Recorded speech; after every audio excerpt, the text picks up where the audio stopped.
England نہیں ہے، یہ تو نہ جانے کہاں سے آئی ہے، اور اس کو کس نے لا کے بٹھا دیا ہے۔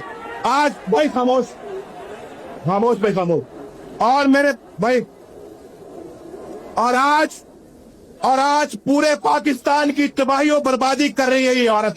اور میں آپ کو بتا دیتا ہوں، سن لو میری بات، اسمبلی میں جب ہم نے بات کی تو میں نے کہا تم نے یہ بات کہی تھی بے نظیر بھٹو کہ تم نے ہندوستان کی مدد کی تھی، ہندوستان کو ٹکڑے ٹکڑے ہونے سے بچانے کے لیے، اور سکھوں کے خلاف تم نے ان کی مدد کی تھی۔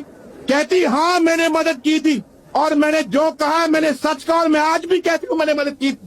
میں نے کہا میرے دوستوں مجھے بتاؤ، کیا نواز شریف اب اس کے اوپر خاموش رہے؟ آپ سے یلو کیپ چھین لی ہے، اس نے آپ سے آپ کا روزگار بھی چھین لیا ہے، اور اس کو موقع ملا تو وہ پاکستانی قوم کو بھوکا مار دے گی۔ ہم یہ برداشت نہیں کر سکتے، اور جو کہ بے نظیر بھٹو اور فاروق لغاری 11 ستمبر تک استعفا دے۔ یہ مطالبہ آپ کا بھی مطالبہ ہے یا نہیں ہے؟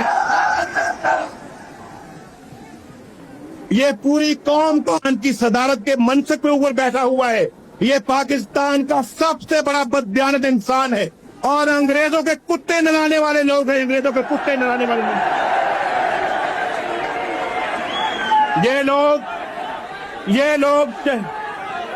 لوگ شہید ضیاء الحق کا مقابلہ کریں گے؟ یہ پاکستان کے غدار جس کو وہ شہید کہتی اپنے باپ کو، اس نے پاکستان کے 2 ٹکڑے کیے ہوئے، مجھے بتاؤ کسی کھاتے میں نہیں آیا تھا۔